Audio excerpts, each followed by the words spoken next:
Afghan transit trade پر پابندی، dollar منہ کے بل گر پڑا، ملکی معیشت 20% بہتر، خوشخبری ملنا شروع ہو گئی۔ سابق چیئرمین FBR شبر زیدی نے کہا ڈالر 250 روپے سے نیچے آ جائے گا، افغان ٹرانزٹ ٹریڈ پر پابندی رکھی جائے تو 20% معاشی مسائل حل ہو جائیں گے۔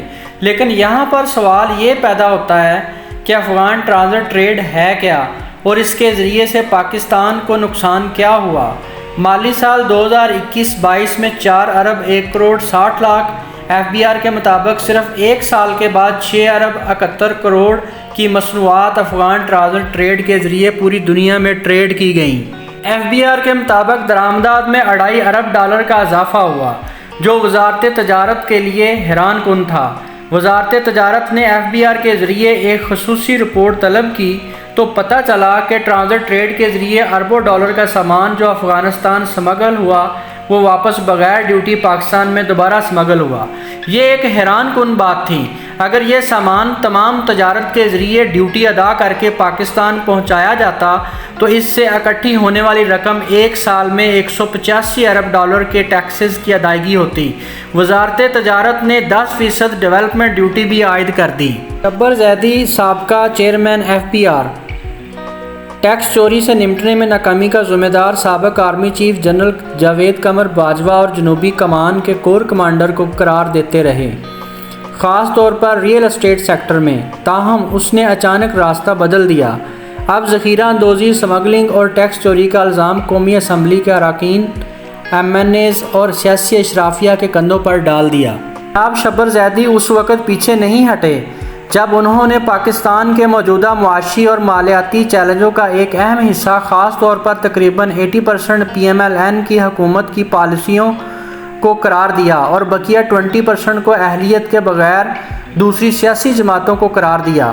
اس کا واضح بیان چند روز قبل مسٹر شبر نے پرزور وکالت کی تھی کہ پاکستان کی مشکلات کا شکار معیشت کا حل آزادانہ اور منصفانہ انتخابات کے انعقاد اور ایک مکمل نمائندہ حکومت کے قیام میں مضمر ہے۔ انہوں نے اسے قوم کو درپیش مالی چیلنجوں کے حتمی علاج کے طور پر دیکھا۔ اب مسٹر شبر نے تجویز پیش کی کہ مستقبل میں اقتدار سنبھالنے والی کوئی بھی سیاسی جماعت عبوری حکومت کی طرف سے نافذ کیے گئے مثبت اقدامات کو پلٹ دے گی، ممکنہ طور پر ملک کو دوبارہ سنگین معاشی اور مالی مشکلات میں ڈال دے گی۔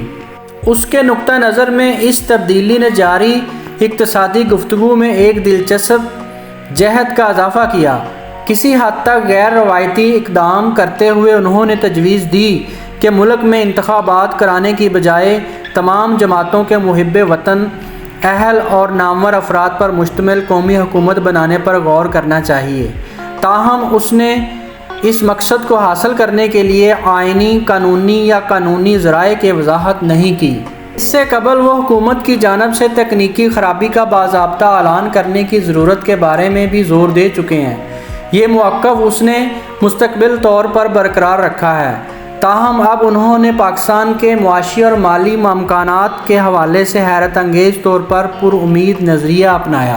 انہوں نے اعلان کیا کہ ذخیرہ اندوزوں اور مافیاز کے خلاف کریک ڈاؤن، سخت بارڈر کنٹرول کو نافذ کرنے، افغان ٹرانزٹ ٹریڈ پر 10% پروسیسنگ فیس عائد کرنے اور غیر قانونی کرنسی ڈیلروں پر قابو پانے سمیت موجودہ حکومت کے مثبت اقدامات نے بہت سے بنیادی معاشی اور مالیاتی مسائل کو حل کیا ہے۔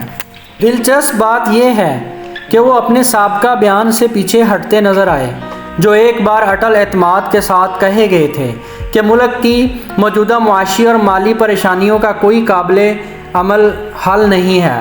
اس کے نقطہ نظر میں اس تبدیلی نے بہت سے لوگوں کو حیرت میں ڈال دیا کہ اس نے ابتدا میں قیامت کے دن کا ایسا منظر کیوں پینٹ کیا تھا۔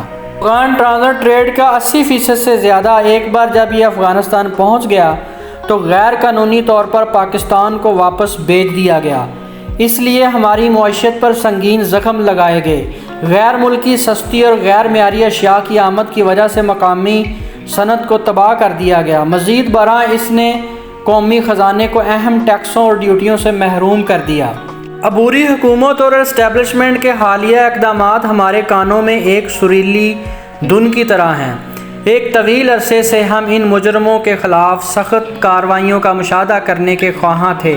ان مسائل کو حل کرنے میں یکے بعد دیگرے حکومتوں کی ناکامی نے ہمیں لاتعداد راتوں کی نیندیں اڑائیں اور ترقی کی ہماری بہت سی امیدوں کو ختم کر دیا، خاص طور پر جب ہم نے دنیا بھر میں پڑوسی ممالک اور ممالک کو مسلسل ترقی کرتے ہوئے دیکھا۔ گہرائی میں ہم ہمیشہ اپنی قوم کی لچک اور اپنے اداروں کی مضبوطی پر یقین رکھتے ہیں۔ ہم جانتے تھے کہ ہم عظیم چیزیں حاصل کر سکتے ہیں، بشرطے کہ ہمارے پاس ایسا کرنے کا عزم اور ارادہ ہو۔ شکر ہے کہ موجودہ انتظامیہ نے اس انتہائی ضروری عزم کا مظاہرہ کیا ہے۔ ہم نے صحیح سمت میں ایک تبدیلی کا مشاہدہ کرنا شروع کر دیا ہے، ایک ایسی تبدیلی جس کو جناب شبر زیدی جیسے کسی نے بھی جو قیامت کے دن کے حالات کے لیے جانا جاتا ہے نے عبوری حکومت کی طرف سے کیے گئے جان بچانے والے اقدامات کے طور پر تعریف کی ہے۔ پاکستان اکانومی واچ کے صدر ڈاکٹر مرتضیٰ مغل نے اتوار کو کہا کہ پاکستان کے معاشی عدم استحکام کے پیچھے کرنسی ایکسچینج کمپنیاں اور افغان ٹرانزٹ ٹریڈ ہیں۔ اتوار کو جاری کردہ ایک بیان میں انہوں نے کہا کہ بہت سے کرنسی ڈیلرز کرپٹ عناصر کو ہر قسم کی خدمات فراہم کرتے ہیں اور لوٹ مار کے ذریعے اکٹھا کیا گیا سرمایہ ملک سے باہر بیچ دیتے ہیں۔ افغانستان کی معیشت مستحکم ہو چکی ہے، وہاں 80 افغانیوں کے لیے $1 دستیاب ہے، جبکہ پاکستان میں ڈالر ٹرپل سینچری کراس کر چکا ہے۔ لہٰذا افغان حکومت سے کہا جائے کہ وہ اپنی ضروریات کا تمام سامان ایران کے راستے درآمد کرے۔ اگر پاکستان اور افغانستان کے درمیان تجارت کو محدود اور سختی سے مانیٹر کیا جائے تو مقامی کرنسی مستحکم ہوگی، ڈالر کمزور ہوگا اور ملک میں آٹا، چینی، کوکنگ آئل، دودھ، دالوں اور دیگر اشیاء کا بحران ختم ہو جائے گا۔ اس سے پاکستان میں چاول، سٹیل بارز، سیمنٹ، یوریا وغیرہ سمیت کئی اشیاء کی قیمتوں میں بھی کمی آ جائے گی۔